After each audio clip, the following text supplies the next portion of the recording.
Hello students, आप सभी लोगों का सुमित राणा बीएससी क्लासेस में स्वागत है। बेटा आज के इस वीडियो लेक्चर में बात करने वाले हैं एलिमेंट के इलेक्ट्रॉनिक कॉन्फ़िगरेशन की। क्लियर? तो आइए स्टार्ट करते हैं। आप सभी लोगों ने इसको 11th स्टैंडर्ड में बहुत अच्छे से पढ़ रखा होगा।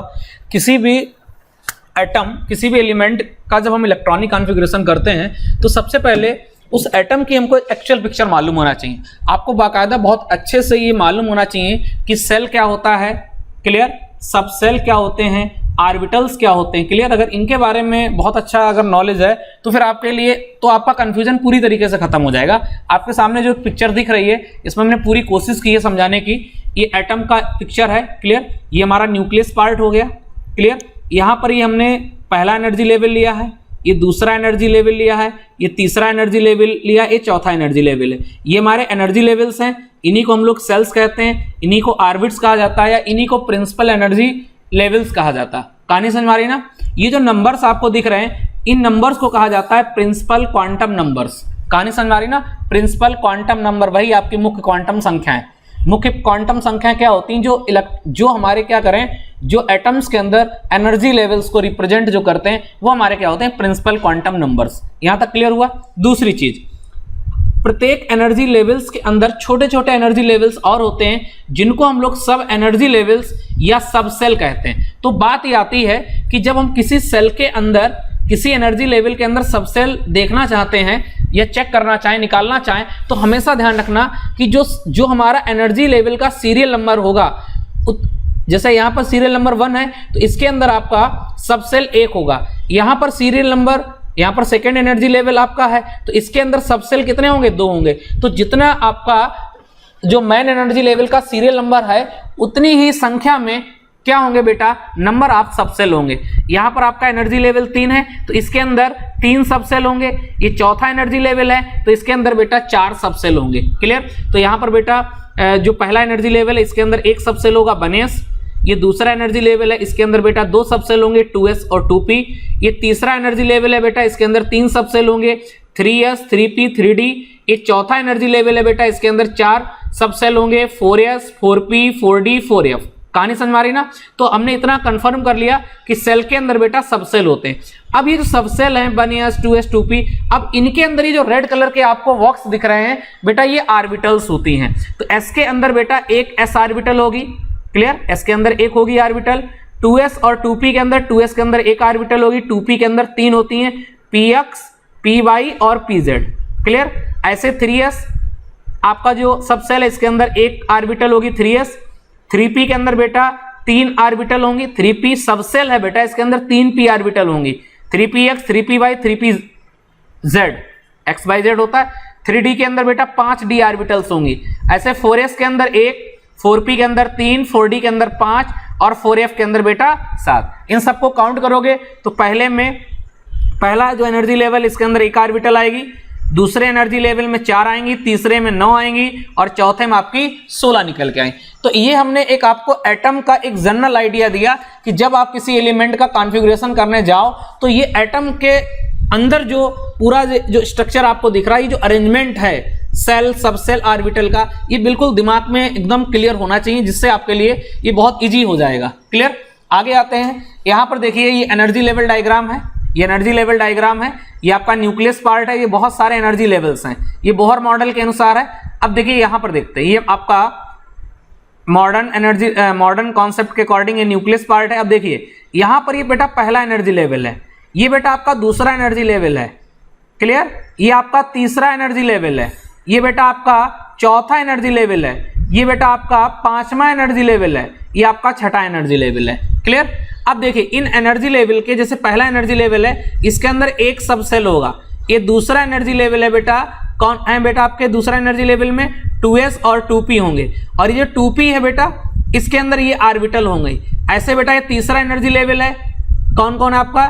3s और 3p, 3s और 3p है बेटा, और इस 3p के अंदर बेटा ये 3 ऑर्बिटल्स आपको दिख रहे हैं। ऐसे बेटा एनर्जी लेवल आपका चौथा होगा, ये 4s है, ये 4p है और ये आपका कैसा बेटा 4d है। तो ये बेटा सब सेल हैं और इन सब सेल के अंदर बेटा ये जो आपको सर्किल में दिख रहे हैं बेटा ये क्या होते हैं? ऑर्बिटल्स होते हैं और इन्हीं ऑर्बिटल्स के अंदर बेटा क्या होता है? इलेक्ट्रॉन को भरा जाता है। क्लियर? आगे देखते हैं पिक्चर। इस पिक्चर में हम पूरी कोशिश कर रहे हैं कि सेल, सबसेल और ऑर्बिटल बिल्कुल आपका क्लियर हो जाए। अब यहां पर देख रहे हैं ये हल्की सी जो आपकी ये जो बाउंड्री दिख रही है, आपका एक सर्किल, कंप्लीट सर्किल नहीं है, ये आपका एक तरह का इलेप्टिकल जैसा दीर्घ आकार का, इसको दीर्घवृत्ताकार बोलते हैं। क्लियर। तो इसमें ये आपका ब्लू कलर तो नहीं कह सकते हैं, कौन सा कलर आपका, इसे कौन सा कलर कहेंगे, जो भी कलर हो फिलहाल ना देख लेना। क्लियर। तो ये जो आपका दिख रहा है इलेप्टिकल आकार की ये जो दिख रही है, ये जो आपकी सर्किल, इसको क्या बोलते हैं, सेल। क्लियर। ये क्या हो गई आपकी सेल। इस सेल के अंदर बेटा ये जो रेड कलर की है बेटा, ये आपके जो बॉक्सेस दिख रहे हैं बेटा, ये किसको रिप्रेजेंट करते हैं, सब सेल को। क्यों, सेल के अंदर बेटा क्या होती है, सब सेल होती हैं। तो ये रेड कलर की जो है सब सेल है, और इन सब सेल के अंदर बेटा ये जो आपकी दिख रही हैं, जैसे यहाँ 2s है बेटा, ये ऑर्बिटल है, 2px, 2py और 2pz, ये आपकी क्या है बेटा, ऑर्बिटल है। तो सेल के अंदर बेटा क्या दिखाया गया यहाँ पर, सबसेल, और सबसेल के अंदर बेटा यहाँ पर क्या दिखाया गया, ऑर्बिटल। इसको ऐसे समझो कि एक बड़ा बॉक्स है, क्लियर, जिसको यहाँ पर सेल कहा गया है। इसके अंदर बेटा एक और बॉक्स है जिसको यहाँ पर सबसेल कहा गया है। इस बॉक्स के अंदर बेटा एक बॉक्स और है जिसको ऑर्बिटल कहा गया है, और इसके अंदर बेटा इलेक्ट्रॉन है। तो ये जो बड़ा बॉक्स है इसको सेल कहेंगे, इसके अंदर एक बॉक्स और है जिसको सबसेल कहेंगे, इसके अंदर एक और बॉक्स है जिसको ऑर्बिटल कहेंगे, और फिर बेटा आपको क्या मिलने वाला, इलेक्ट्रॉन। तो ये कॉन्सेप्ट आपके दिमाग में बिल्कुल एकदम फिट होना चाहिए। अब स्टार्ट करते हैं बेटा इलेक्ट्रॉनिक कॉन्फ़िगरेशन। सबसे पहले डेफिनेशन क्या है, डेफिनेशन है कि किसी एटम के डिफरेंट सेल, क्योंकि एटम के अंदर न्यूक्लियस, और न्यूक्लियस के चारों ओर बेटा बहुत सारे एनर्जी लेवल्स होंगे, और वो एनर्जी लेवल्स छोटे छोटे एनर्जी लेवल्स में डिवाइड होंगे जिनको सब सेल्स या ऑर्बिटल्स कहेंगे। क्लियर। तो कह रहा किसी एटम के डिफरेंट सेल, विभिन्न कक्षाएं, सब सेल्स, उपकोष तथा ऑर्बिटल्स में इलेक्ट्रॉन का जो डिस्ट्रीब्यूशन है, इलेक्ट्रॉनों का जो वितरण है, इसी को क्या कहेंगे, इलेक्ट्रॉनिक कॉन्फ़िगरेशन। तो ध्यान रखना, किसी एटम के डिफरेंट सेल, सब सेल व ऑर्बिटल्स में इलेक्ट्रॉन का जो डिस्ट्रीब्यूशन है, इसी डिस्ट्रीब्यूशन को बेटा क्या कहते हैं, इलेक्ट्रॉनिक कॉन्फ़िगरेशन कहते हैं। कहानी समझ आई। तो ध्यान रखना, एटम के अंदर न्यूक्लियस, और न्यूक्लियस के चारों ओर जो एनर्जी लेवल्स हैं, उन एनर्जी लेवल्स के अंदर जो ऑर्बिटल्स हैं, उन ऑर्बिटल्स में इलेक्ट्रॉनों का जो बंटवारा है, जो वितरण है, इसी को कहेंगे इलेक्ट्रॉनिक कॉन्फ़िगरेशन। क्लियर। आपको एक चीज और हम बताना चाहेंगे यहां पर कि कोई भी एलिमेंट हो, उस एलिमेंट के अंदर जो एटम है, उस एटम के अंदर ये अरेंजमेंट जरूर हो। हर एक एलिमेंट के अंदर ये अरेंजमेंट आपको मिलेगा एटम के अंदर, 1s 2s 2p, 1s 2s 2p, 3s 3p 3d, clear, 3s 3p 3d, 4s 4p 4d 4f। ये ध्यान रखना, हर एक एलिमेंट के एटम के अंदर ये अरेंजमेंट आपको मिलने वाला ही है। अब देखिए यहां पर हाइड्रोजन है, तो हाइड्रोजन के पास एक इलेक्ट्रॉन है बेटा। अब मैंने क्या बोला कि हर एलिमेंट के एटम में अरेंजमेंट मिलेगा, क्या मिलेगा आपको, 1s मिलेगा, 2s मिलेगा, 2p। चूंकि भैया इलेक्ट्रॉन एक ही है, तो इलेक्ट्रॉन कहां जाएगा बेटा, 1s में जाएगा, 1s में तो जाएगा, क्योंकि न्यूक्लियस का पहला जो सेल है, न्यूक्लियस के निकट जो पहली सेल है, उस पहली सेल के अंदर जो ऑर्बिटल है वो आपकी 1s है, तो इलेक्ट्रॉन इसी में जाएगा। तो बेटा यहाँ पर क्या हो जाएगा, 1s हो जाएगा, 1s1।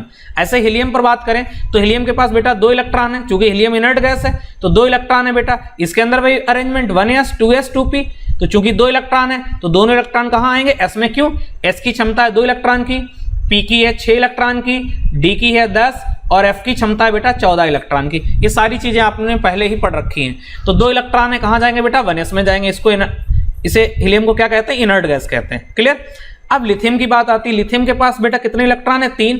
तो 3 अरेंजमेंट वही है, 1s 2s, तो 3 है, तो पहला इलेक्ट्रॉन किस में जाएंगे, पहले 2 इलेक्ट्रॉन 1s में जाएंगे। अब बचा कितना, 1, तो अगला इलेक्ट्रॉन किस में जाएगा, 2s में। तो यहां पर कितना हो जाएगा बेटा, 1s2 2s1, कितना हो जाएगा बेटा, 1s2 2s1, 2 और 1 कितना हो जाएगा, 3। अब थोड़ा सा मैं आपको आइडिया देना चाह रहा हूं कि यहां पर हम लोग क्या करेंगे, छोटा सा NEP यहाँ पर जो कॉन्फ़िगरेशन है उसको छोटा सा सॉर्ट कर देंगे। कैसे सॉर्ट करेंगे, ये जो आपको 1s2 दिख रहा है ना बेटा, ये 1s2 किसका होता है, हीलियम का होता है ना, तो इसकी जगह हम क्या लगा देंगे बेटा, हीलियम लगा देंगे। तो ये कॉन्फ़िगरेशन बहुत छोटा हो जाएगा, हीलियम और आपका 2s2, इस तरीके से बन जाएगा। आगे बढ़ते हैं, यहां पर आपके पास बेरिलियम है। बेरिलियम को देखिए तो बेरिलियम के पास 4 इलेक्ट्रॉन, अरेंजमेंट बेटा वही मिलेगा, क्या मिलेगा, 1s होगा, 2s होगा, 2p होगा, इलेक्ट्रॉन बेटा 4 है, तो पहले 2 इलेक्ट्रॉन 1s में भरो, फिर अगले 2 इलेक्ट्रॉन 2s में भरो, तो कितना हो गया बेटा, 4 हो गया ना। अब इसको सॉर्ट कर दो, सॉर्ट में 1s2 बेटा किसके बराबर होता है, हीलियम के बराबर है, तो इसको He कर दिया और 2s2 कर दिया। क्लियर, आगे देखते हैं। आगे अगला है बोरान। बोरान के पास 5 इलेक्ट्रॉन है, अरेंजमेंट यही होगा हर एक एलिमेंट के एटम के अंदर, 1s 2s 2p। Electron total कितने हैं बेटा, 5 भरिए, तो 2 यहां भरेंगे, 2 यहां भरेंगे, तो 2 1s में भर दो, 2 2s में भर दो, 2 2 4 बचा 1, ये 2p में चला जाएगा। तो ये कॉन्फ़िगरेशन हो जाएगा 1s2 2s2 2p1 हो जाएगा। अब इसको सॉर्ट कर दो, 1s2 किसके बराबर होता है, हीलियम, तो इसको लिख देंगे He 2s2 2p1। क्लियर, आगे बढ़ते हैं कार्बन के पास। कार्बन के पास बेटा इलेक्ट्रॉन कितने हैं, 6। कार्बन के पास इलेक्ट्रॉन 6 हैं। मैंने क्या बोला, हर एक एलिमेंट का अरेंजमेंट क्या होगा, 1s 2s 2p। अब इलेक्ट्रॉन है 6 भरिए, तो 2 1s में भर दो, 2 2s में भर दो, 2 2 4, बचा कितना बेटा, बचा आपके 2 बचे, 6 है ना, तो 2 यहां भर दो, तो 1s2 2s2 2p2। इलेक्ट्रॉन कितने हो गए बेटा, 6 हो गए ना। अब यहां पर 1s2 को किसके बराबर लिख देंगे, हीलियम में हीलियम हो गया, 2s2 2p2। आगे बढ़ते हैं नाइट्रोजन। नाइट्रोजन के पास 7 इलेक्ट्रॉन है, इसको भरिए, इसके अंदर भी वही अरेंजमेंट आपको दिखेगा, 1s 2s 2p। इलेक्ट्रॉन 7 है तो भरिए, 2 इलेक्ट्रॉन 1s में, 2 इलेक्ट्रॉन 2s में, अब 2 2 4, अब बचे कितने, 3 3 p में भर दो, क्यों, p की क्षमता कितने इलेक्ट्रॉन की, 6 इलेक्ट्रॉन की। तो यहां पर कितना बन जाएगा, 1s2 2s2 2p2 हो गया, 2p2। 1 मिनट, 2 2 4 2 6, सॉरी नाइट्रोजन का देख रहे हैं ना, ठीक है, 2p3। ये 1s2 किसके बराबर होता है बेटा, ये 1s2 किसका होता है, हीलियम का। इस थोड़ा शॉर्टकट संक्षिप्त में लिखने का तरीका है। ये हीलियम हो गया और ये आपका 2s2 2p3 हो गया। आगे ऑक्सीजन बेटा 8 है, इसके अंदर भी वही arrangement, nucleus 1s 2s 2p। Electron कितने बेटा, 8, 2 2 4 हो गए। अब कितने भरने बेटा, 8, तो 4 यहां भर दो, क्यों, p की क्षमता 6 इलेक्ट्रॉन की है, तो 2 2 4 4 8 हो गए ना। ये हो गया आपका 1s2 2s2 2p4, 1s2 2s2 2p4। अब यहां पर 1s2 किसके बराबर है, हीलियम के बराबर है, तो बचा कितना आपका 2s2 2p4। कहानी क्लियर हुई ना। आगे बढ़ते हैं। यहां पर फ्लोरीन 9 है, फ्लोरीन कितना बेटा, 9। इसके अंदर वही arrangement, nucleus 1s 2s 2p। अब करेंगे क्या, 9 इलेक्ट्रॉन है भरिए, तो इसमें 2 इलेक्ट्रॉन भरेंगे 2s में, सॉरी 1s में 2 इलेक्ट्रॉन, 2s में 2 2 2 4।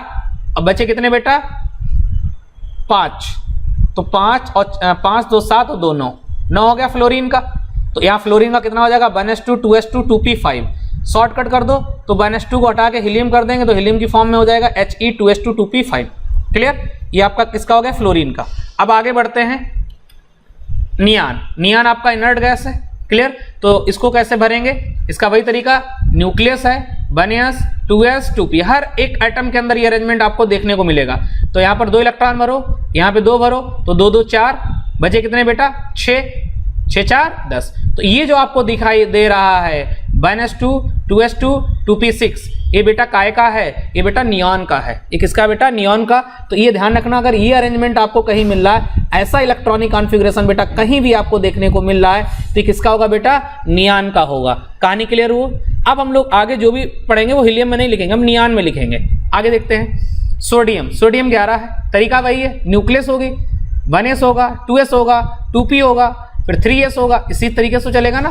11 इलेक्ट्रॉन भरने, तो 2 2 4 6 10, 10 और 1 11। देखिए 2 2 4 6 10 और 1 11, ये आपका किसका निकल गया बेटा, सोडियम का निकल गया। अब हम लोग क्या करेंगे, इसको बहुत शॉर्ट करने वाले हैं। आप सभी लोग जानते हैं ये जो कॉन्फ़िगरेशन है 6 2 8 और 2 10, ये जो कॉन्फ़िगरेशन, इसकी जरा शक्ल देखो, ये बेटा किसके बराबर है, ये नियॉन के बराबर है। ये कॉन्फ़िगरेशन किसका होता है, नियॉन का होता है। तो ये नियॉन हो गया और ये बेटा हो गया 3s1। क्लियर, आगे बढ़ते हैं। अगला बेटा मैग्नीशियम। मैग्नीशियम 12 है, इसका इलेक्ट्रॉनिक कॉन्फ़िगरेशन करिए बेटा, तो 1s2 2s2 2p6। मैंने क्या बोला, अरेंजमेंट यही मिलेगा, nucleus 1s 2s 2p 3s। 12 electron भरने, 2 2 4 6 10 2 12, ऐसे भरते चले जाइए।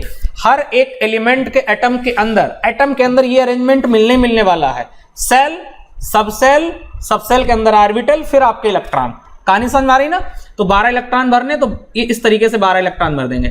इसमें से ये वाला जो कॉन्फ़िगरेशन है किसके बराबर होता है, नियॉन के बराबर है, तो बेटा इसको लिख देंगे नियॉन 3s2। आगे बढ़ते हैं। अगला है एल्युमिनियम 13।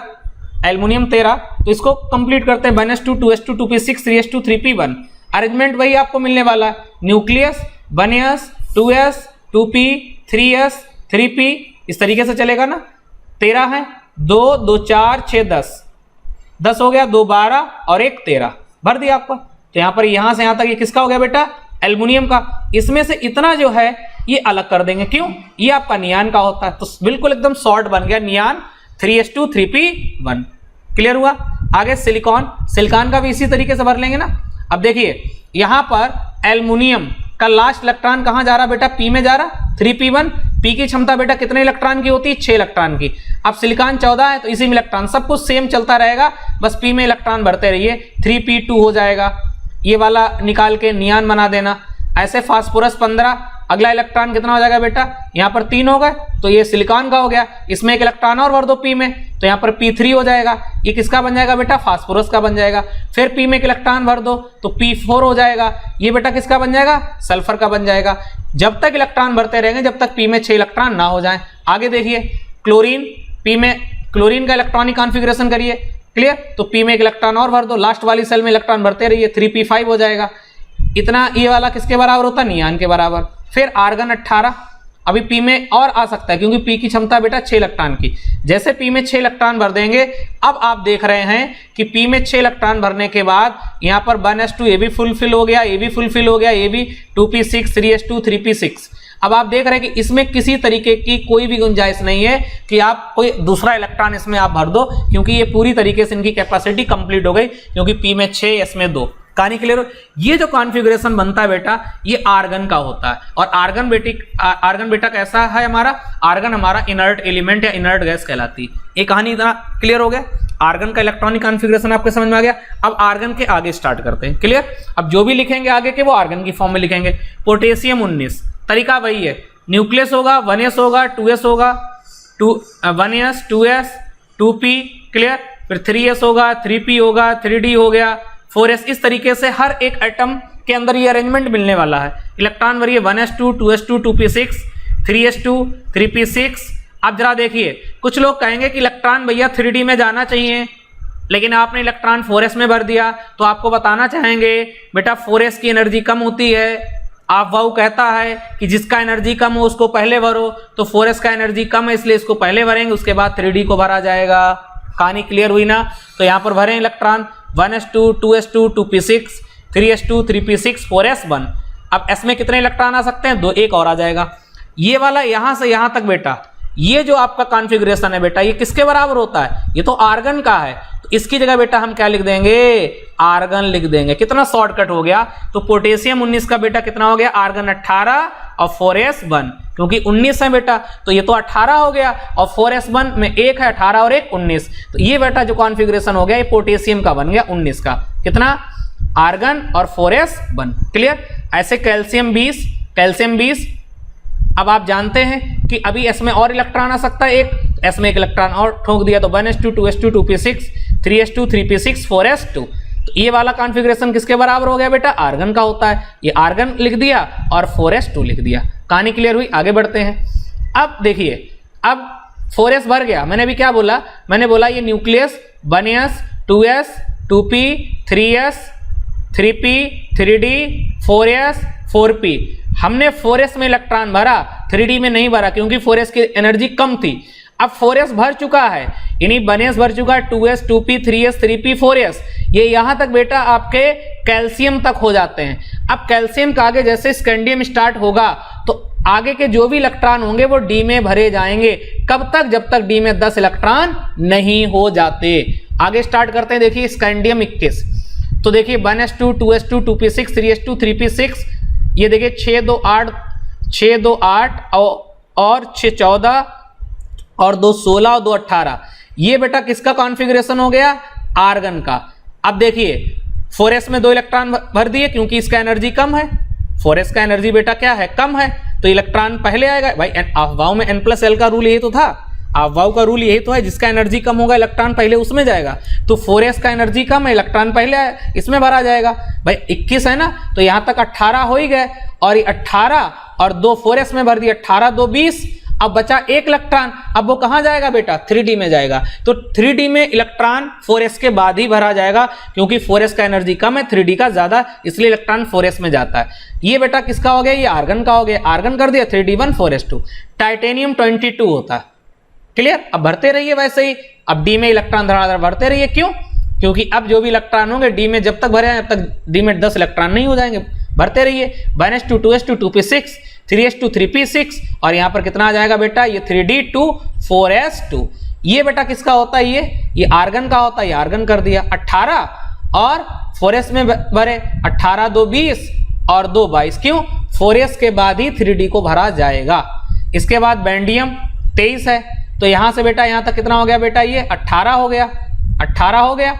इसके बाद फिर 4s को भरो, 18 2 20 और लास्ट में किसको भरेंगे, डी को, तो 18 2 20 और 3 23। इसको शॉर्टकट लिख लो, ये किसका हो जाता, आर्गन का 18, फिर 4s को भरो, 18 2 20 और फिर 3 23। क्लियर, आगे बढ़ते हैं।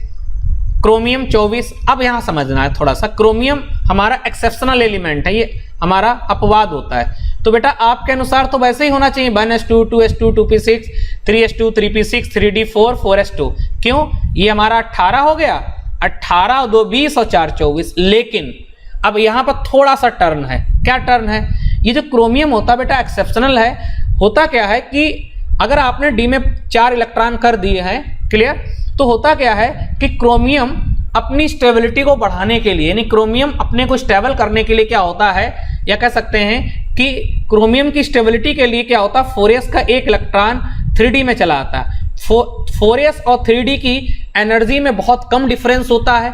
कम डिफरेंस के कारण 4s का इलेक्ट्रॉन 3d में चला जाता है, जिससे ये हो जाता है d5 4s1। आप लोगों ने पढ़ा होगा हाफ फिल्ड और fully filled orbital more stable होती हैं, यानी अगर डी में 10 हैं तब स्टेबल होगा, या डी में 5। ये होता फुल्ली फिल्ड और ये होता हाफ फिल्ड। ऐसे ही ये फुल्ली फिल्ड, ये हाफ फिल्ड, ऐसे ही ये फुल्ली फिल्ड, ये हाफ फिल्ड, ये फुल्ली फिल्ड और ये हाफ फिल्ड।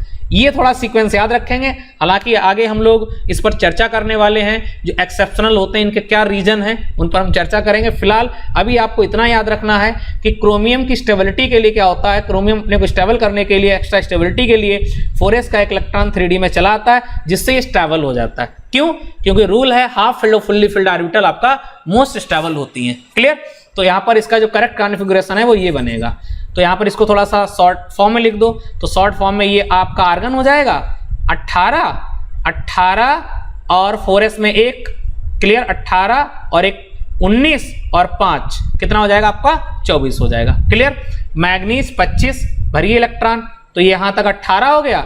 अब मैग्नीज तो एक्सेप्शनल थोड़ी ना कोई एलिमेंट है, 18 के बाद 4s भरिए, 18 और 2 20 और बाद में फिर 3d को भरा जाएगा। क्यों, 3d का एनर्जी कम होता है। ऐसे ही इसको शॉर्ट फॉर्म में लिख देंगे आर्गन।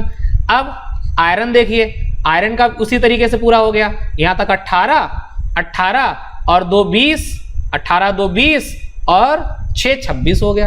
और यहाँ से यहाँ तक कितना हो गया, 18 और 2 20 और 6 आपका क्या हो गया 26। इसको शॉर्ट फॉर्म लिख दो, तो ये आर्गन 18 और 2 20 और 6 आपका 26। यहाँ पे आप लोग 3d6 कर लेना, ओके। ये 18 2 20 और 6 26। क्लियर हुआ, आगे बढ़ते हैं। कोबाल्ट 27, यहां से यहां तक बेटा क्या हो गया, ये आर्गन ये यहां से कितना हो गया, आर्गन 18 हो गया बेटा, ये आपका ये आर्गन 18 हो गया। 18 और 2 20 और 7 27, 18 2 20 और 7 27, निकल 28 होता है। तो यहां से यहां तक बेटा सॉरी यहां से यहां तक ये बेटा कितना हो गया 18 हो गया। 18 और 2 20 और 8 28, ये 18 हो गया और 2 20 और 28। क्यों, 4s को पहले 4s के बाद 3d में जाएगा। कॉपर ये भी एक्सेप्शनल एलिमेंट है, तुम्हारे अनुसार तो वैसे चलना चाहिए, 1s2 2s2 2p6, ये 18 हो गया, 18 2 20 और 9 29। लेकिन 4s और 3d में एनर्जी में डिफरेंस कम होता है, इसलिए 4s का इलेक्ट्रॉन 3d में चला आता। क्यों भी क्या बताया कि d में या तो पूरे 10 इलेक्ट्रॉन हो या d में 5 हो, हाफ फील्ड हो या फुल्ली फील्ड हो, ये मोर स्टेबल होती है, इसलिए 4s का एक इलेक्ट्रॉन 3d में चला जाएगा।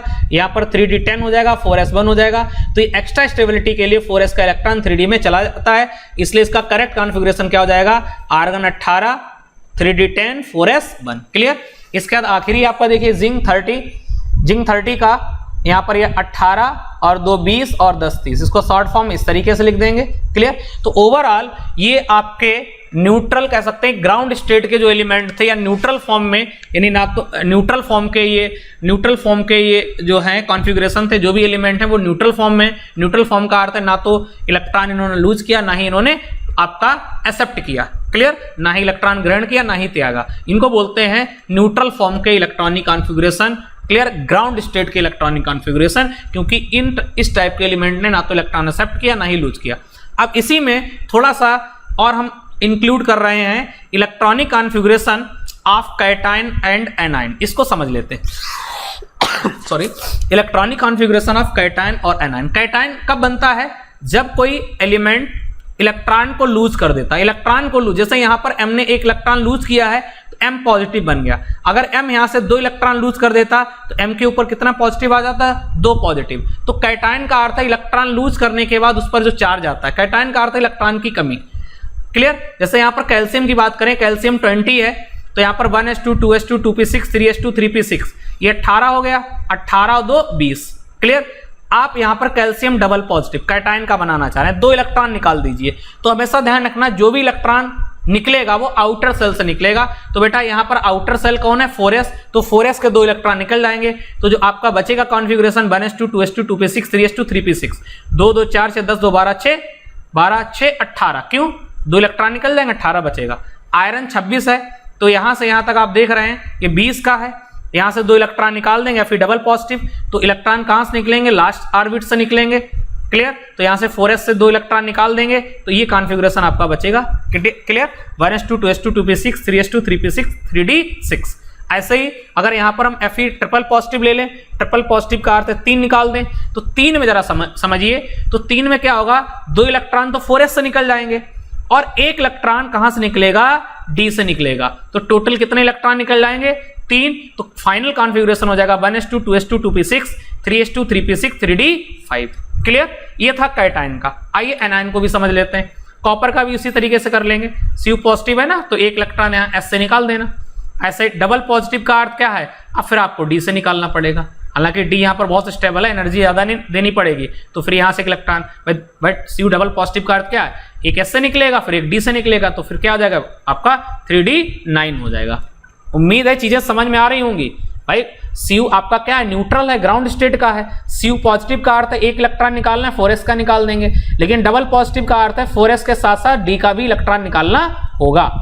अब इलेक्ट्रॉनिक कॉन्फ़िगरेशन ऑफ एनायन का देखते हैं। एनायन में जब कोई एलिमेंट इलेक्ट्रॉन एक्सेप्ट कर लेता है तो उसके ऊपर नेगेटिव चार्ज, 1 नेगेटिव का अर्थ 1 इलेक्ट्रॉन ग्रहण किया है, 2 नेगेटिव का अर्थ इसने 2 इलेक्ट्रॉन ग्रहण किए। भाई यहाँ 1 इलेक्ट्रॉन ग्रहण किया इसलिए 1 नेगेटिव, यहाँ 2 इलेक्ट्रॉन ग्रहण किए इसलिए 2 नेगेटिव, क्लियर। देखिए यहाँ पर क्लोरीन 17 है, नॉन मेटल है, 1s2 2s2 2p6 3s2 3p5, 2 2 4 6 10 2 12 और 5 17। ये आपका कैसा है? ग्राउंड स्टेट का है, न्यूट्रल फॉर्म का है। अब होता क्या है, अगर हमें मालूम है क्लोरीन क्या है? एक इलेक्ट्रोनेगेटिव एलिमेंट है। जब ये Cl नेगेटिव हो जाएगा तो 1 इलेक्ट्रॉन बाहर से आ गया। इसका अर्थ क्या है कि जो भी एक चीज ध्यान रखना, हमेशा इलेक्ट्रॉन जब कभी निकलेगा आउटर सेल से और जब कभी जुड़ेगा तो आउटर सेल में ही जुड़ेगा। तो यहाँ पर 3p5 था ना, अब Cl नेगेटिव है तो बेटा यहाँ पर कितना हो जाएगा? 3p6। कभी भी Cl डबल नेगेटिव नहीं होगा, क्यों? P में इलेक्ट्रॉन कितने होते हैं? 6, क्लियर। और सॉरी, P में इलेक्ट्रॉन बेटा कितने रहते हैं? अधिकतम 6 इलेक्ट्रॉन। तो यहां पर अगर डबल नेगेटिव कर देगा तो इलेक्ट्रॉन आएगा कहां? क्योंकि ऑर्बिटल तो फुल्ली फिल्ड हो गई, क्लियर। तो ओवरऑल ये पूरा सीक्वेंस था इलेक्ट्रॉनिक कॉन्फ़िगरेशन का। इसको आप समझें, रिवीजन इसका करें, कहीं पर कोई प्रॉब्लम हो, क्लियर, तो मुझे बताएं। ओके, अब मिलते हैं अपने नेक्स्ट वीडियो लेक्चर में।